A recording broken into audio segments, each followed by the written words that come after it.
They say confidence is built in silence, not in applause. It's not what you say in the room that shows your strength.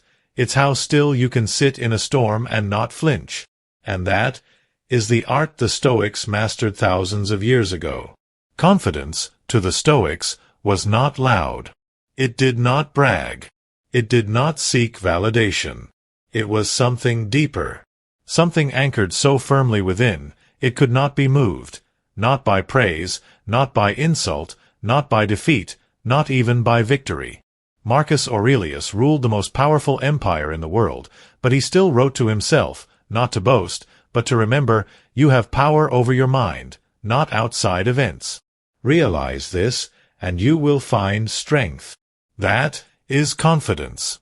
Not the kind that puffs up in front of others, but the kind that whispers to you when no one's around, I can handle this. I don't need approval. I already have what I need.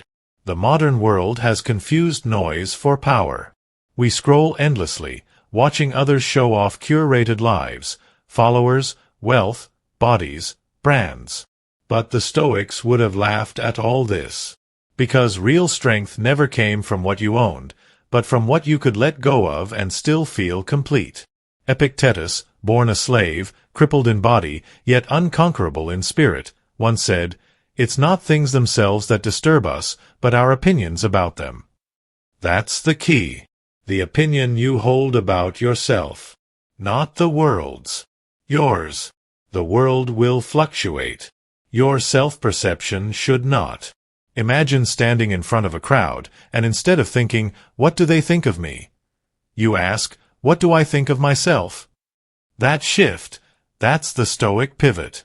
The power isn't out there. It's in here. You've just forgotten how to see it. The Stoics didn't believe in pretending. They didn't chant affirmations in front of mirrors hoping to feel worthy.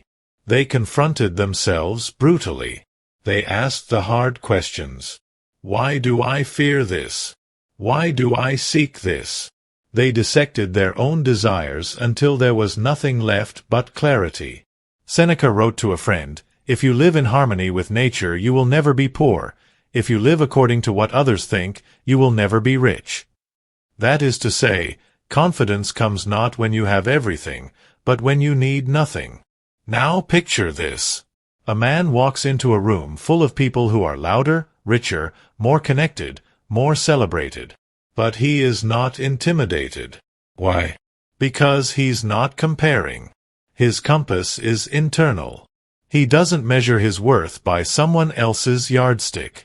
He remembers, the lion doesn't lose sleep over the opinions of sheep. Not because he's arrogant, but because he's clear. He knows who he is. And that's the Stoic foundation, clarity of self. There's a strange paradox in Stoicism. The more you let go of the need to appear strong, the stronger you become. When you stop posturing, stop chasing likes, stop needing others to see your worth, you uncover a stillness, a certainty, a confidence that doesn't shout, but cannot be ignored. This is the kind of confidence that changes lives. It doesn't need to dominate others. It dominates the self. The one opponent most people never beat. And this confidence is built, not in moments of glory, but in the mundane. In waking up early when no one's watching. In choosing not to retaliate when insulted. In staying calm when your plans fall apart. In holding your principles when it's inconvenient to do so. It is built in silence. It is revealed in chaos. Now think back. The last time you felt weak, uncertain, insecure. Was it because of what actually happened, or because of what you believed it meant about you? The Stoic answer would say, the event was neutral. It was your interpretation that caused the storm. Reclaim that, and you reclaim everything. That's why the Stoics practiced negative visualization. They would imagine losing everything, health, family, status, life itself. Not because they were pessimists, but because they understood, if you can look your worst fears in the eye and not flinch, then what's left to control you? You become untouchable. Confidence isn't built on guarantees. It's built on preparation, on resilience, on a quiet inner voice that says, even if I lose everything, I'll still be me. And that's enough. Now pause. Breathe.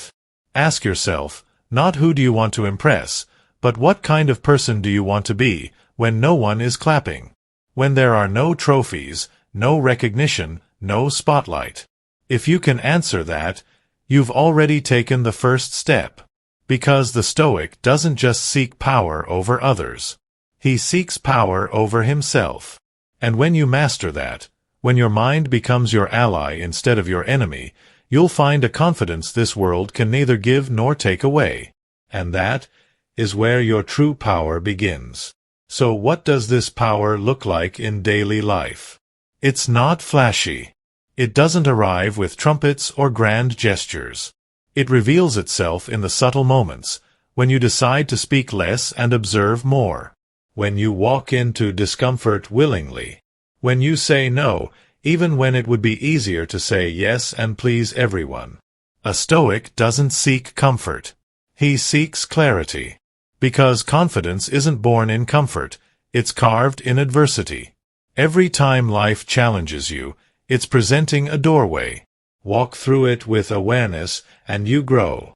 Avoid it, and you shrink. And here's the thing most people don't realize. True confidence is not about how much you know. It's about how calm you can remain when you don't know. The world respects the man who can say, I don't have the answer right now, but I'll face it anyway. Because courage doesn't need certainty. It only needs presence. That's why the Stoics trained for chaos before it arrived. They called it premeditatio malorum, the premeditation of evils. They visualized setbacks, rejections, loss, public humiliation, not to attract it, but to prepare for it, to strip fear of its power. So when it came, and it always did, they would not tremble. While others drowned in panic, the Stoic would stand still, not because he was untouched, but because he had already suffered it in his mind, and survived. This inner preparation is where confidence lives. Not in pretending things will always go well, but in knowing you will remain steady when they don't. Confidence is not a mood, it's a practice. It's a daily decision to return to yourself, no matter what the world throws your way. Now imagine your life if you stopped running from your fears. If instead of avoiding failure, you studied it. If instead of hiding your insecurities, you examined them like a philosopher dissects a question, calmly, honestly, with detachment. Because what you truly fear often reveals what you've yet to understand. The Stoic does not let his emotions dominate him, but neither does he ignore them. He listens. He studies. And through that quiet investigation, he earns a strength others can't even comprehend. It's not about feeling powerful. It's about becoming immune to the chaos of feeling weak. That's why Marcus Aurelius would write in the early hours of morning, if it is endurable, then endure it. Stop complaining. That line is a weapon, a reminder, a posture. It turns every hardship into a challenge, every insult into training, every moment of doubt into fuel. You begin to welcome friction. Not because you enjoy pain, but because you've tasted the growth that only hardship brings. Confidence becomes your reward, not because life gets easier, but because your spirit gets harder.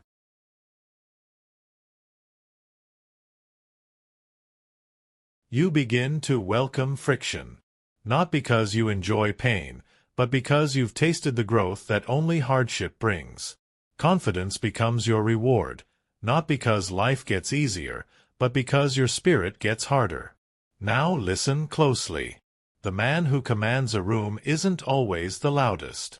Often, it's the one who says the least but carries a presence you can feel. The one who walks without rushing, who listens without reacting, who speaks only when necessary, and never to prove something. That's the confidence built in silence. Not gifted, earned. And it becomes dangerous. Not in the way of aggression, but in the way of still water, deceptively calm, unshakable, deep. That's the man no one can rattle. That's the woman no one can manipulate, because their foundation is internal, and no one else holds the blueprint. So now ask yourself, have you been chasing confidence from others, or cultivating it from within? The Stoics would urge you, stop waiting. Stop seeking applause. Stop needing to be seen. Instead, see yourself. Sit in silence. Listen to your thoughts. Confront your weaknesses, not with shame, but with curiosity. Strip away every mask you've worn for approval. Tear down the fake confidence. What's left may seem small, but it will be real. And from that place, you'll rise with something no one can steal. Real confidence is not about dominating the world, it's about no longer being dominated by it. And once you taste that, you'll never go back. Because once you've built that kind of inner foundation, the world starts to look different. Not softer, not easier, but clearer. You stop reacting. You begin responding. Your emotions don't vanish, but they become teachers, not masters. You're no longer pulled in every direction by someone else's urgency, someone else's opinion, someone else's panic. You begin to notice how much noise people carry, how addicted they are to attention, how desperately they need to be seen, heard, validated. And you no longer need it. That's not arrogance. That's liberation. You walk into a room, and you're not trying to be liked. You're not trying to prove anything. You're just there. Grounded. Present. Aware. And strangely, this lack of effort pulls people toward you. Because authenticity is magnetic. In a world full of actors, the one who is real becomes unforgettable. Seneca once wrote, "The greatest obstacle to living is expectancy, which hangs upon tomorrow and loses today." The Stoic isn't waiting to become confident one day. He isn't postponing his peace for the next milestone, the next achievement, the next approval. He understands. Confidence is not something to be found later. It's a discipline for now. Every single day, you are building your identity. Not with grand victories, but with small acts. When you resist gossip, you're building integrity. When you walk away from instant gratification, you're building discipline. When you admit fault without fear, you're building humility. And confidence, true confidence, is born at the intersection of those three things. Discipline, integrity, humility. Not the kind that shows off, but the kind that stands quietly in the background of your every decision. Like a shadow that never leaves. Like a compass that always points inward. You begin to realize you don't need a bigger voice, you need a clearer conscience. And when setbacks hit, and they always will, you don't spiral. You adjust. You don't blame. You adapt. Because you've practiced detachment. You've prepared yourself, not to avoid hardship, but to remain unbroken through it. Confidence, to the Stoic, is not about never falling. It's about becoming the kind of person who never stays down. The weak man needs the world to be fair. The confident one adapts, regardless. He doesn't waste time wishing life was easier. He gets stronger, wiser, calmer. When you lose something, you grieve, but you do not become the grief. When someone disrespects you, you feel it, but you do not chase their validation. When plans collapse, you rebuild without resentment. And slowly, you start to see the difference between temporary pain and permanent weakness. Pain is inevitable. Weakness is optional. The Stoics never taught you to eliminate emotion. They taught you to command it. To sit beside your fear like an old friend and say, "I see you, but I'm going anyway." That's confidence. A man once asked Epictetus how to live without fear. His answer? Don't seek for events to happen as you wish, but wish for events to happen as they do, and your life will flow smoothly. In other words, let go of control, not your discipline, but your obsession with outcomes. Because the more you try to control the world, the more it controls you. But the more you control your mind, the more unshakable you become. You stop trying to win arguments. You stop needing to be the loudest voice.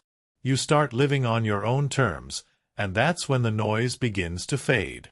The anxiety, the comparison, the doubt. You return to something ancient, something sacred, something rare in the modern world. A man or a woman who is truly at peace with themselves. And that kind of peace? That kind of confidence? It speaks before you say a word, and the world feels it. Not because you demand attention, but because your very presence creates contrast. You become the quiet in the storm, the one who doesn't need to prove their worth because they live it, moment by moment. You walk into chaos and carry order within. You don't fight the current.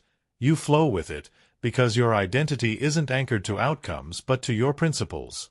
That's the Stoic advantage. While others are constantly reshaping themselves to fit every room they enter, you remain unchanged. Not rigid. Adaptable, yes. But never lost. Because you've already decided who you are. And more importantly, who you are not. You don't speak to be heard. You speak to offer something valuable. You don't act to be seen. You act because it's right. Your actions are no longer for applause, but alignment. With your values. With your vision. With the version of you that doesn't waver under pressure. This is not something most people will understand. Because most people are taught to fake it until they make it. But the Stoic doesn't fake anything. He doesn't pretend to be fearless. He trains his mind to walk with fear, to look it in the eye, and to strip it of its illusion. Confidence isn't the absence of fear. It's the refusal to be controlled by it. And the irony? The less you seek to appear confident, the more powerful you become. Because you're not acting. You are. Your actions are not a show. They're rooted, purposeful, real. Now look around you. The world is starving for this. For authenticity. For groundedness. For someone who doesn't get lost in trends, or panic under pressure, or crumble when misunderstood. You become rare. Not because you shout louder, but because your silence carries weight. Not because you chase success, but because success begins to move toward your stability. You are no longer in a rush. The Stoic knows, nothing truly valuable can be rushed. Not wisdom. Not trust. Not mastery. And certainly not confidence. It is built like stone, layer by layer, pressure by pressure, choice by choice. It doesn't arrive in one moment of inspiration. It grows in the 1,000 decisions no one ever sees. In the quiet discipline of keeping your word. In the resilience of standing alone when others fold. In the clarity of choosing the harder right over the easier wrong. And one day, without even realizing it, you'll face something that would have broken you before. But now, you're unmoved. You may feel the weight, but you do not bend. You may hear the noise, but you do not react. Because you have become someone who doesn't just know the Stoic principles, you are them. And in that stillness, in that depth, in that quiet storm of presence, you will finally understand what real confidence feels like. It was never about being perfect. ChatGPT said, whole, not in the sense of having everything you want, but in the sense of needing nothing to feel complete. You see, confidence rooted in Stoicism is not ornamental. It's not a costume you wear to impress the world. It's not charisma rehearsed in front of a mirror. It's structural. It's bone deep. It becomes part of your moral architecture. Even when life strips you bare, even when your plans disintegrate, even when people you trusted turn their backs, there's a part of you they cannot touch. Because that part wasn't built on them. It was built in silence, in solitude, in those dark, unnoticed hours where you decided to stop running from yourself. That's the part the Stoics worked on. The inner citadel, as Marcus Aurelius called it. A fortress within, untouched by fire, untouched by betrayal, untouched by time. When others panic, you steady your breath. When others seek distraction, you seek stillness.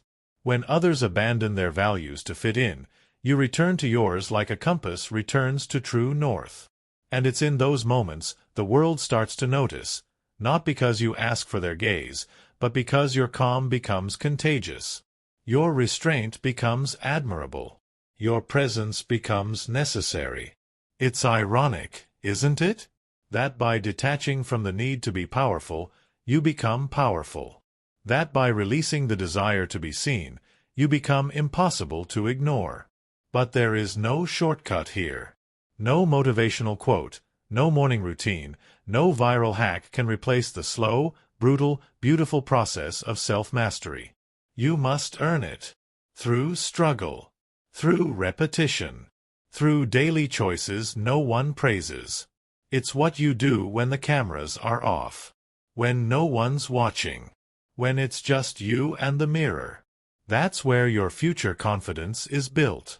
And make no mistake, this world will test it. It will send you people who misunderstand your silence as weakness. Who poke at your calm to get a rise. Who tempt you to abandon what you've built for a quick fix of validation. But the Stoic smiles at this. Because the test is not a threat, it's a mirror. A reflection of how far you've come. The goal is not to be untouchable. It's to be unshakable. To feel everything, and still choose your response.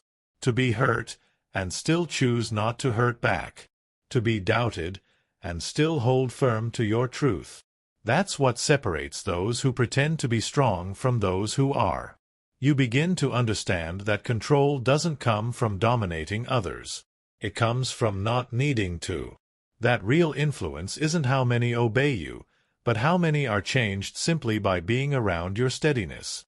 And slowly, you begin to influence not by pressure, but by example. You lead without shouting. You inspire without preaching. You walk into rooms and shift the temperature, not by force, but by the clarity of your presence.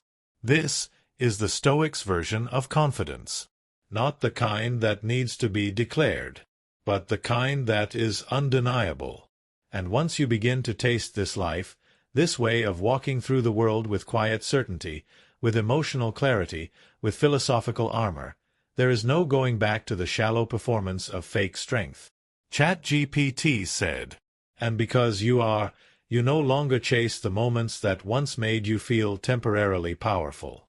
The compliments, the applause, the likes, the artificial dopamine of shallow success, they lose their pull. Not because you don't appreciate them, but because you no longer depend on them. You've learned that external affirmation is fickle. One day they cheer, the next they criticize. One moment you're praised, the next forgotten. But your worth, that is no longer on the market.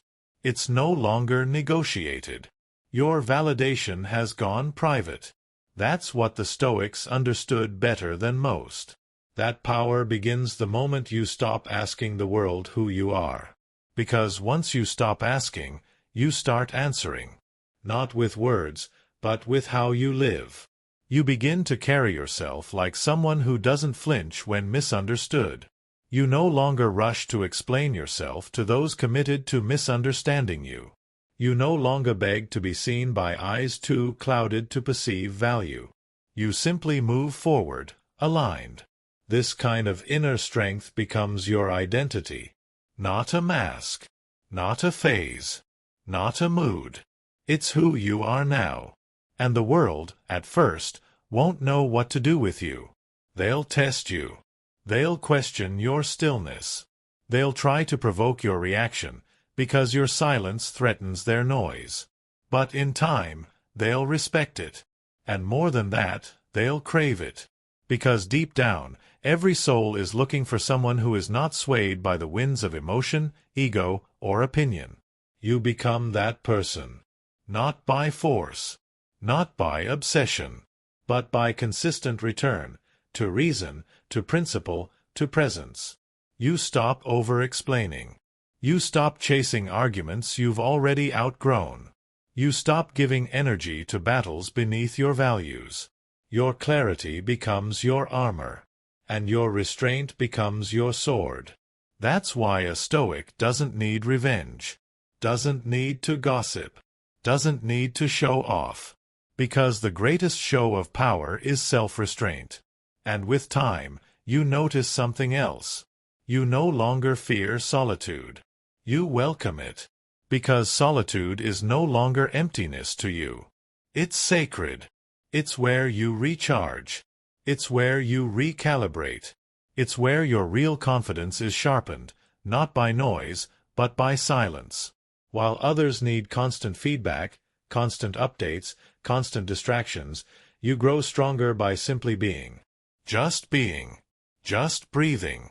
Just thinking clearly, with no audience but your own soul.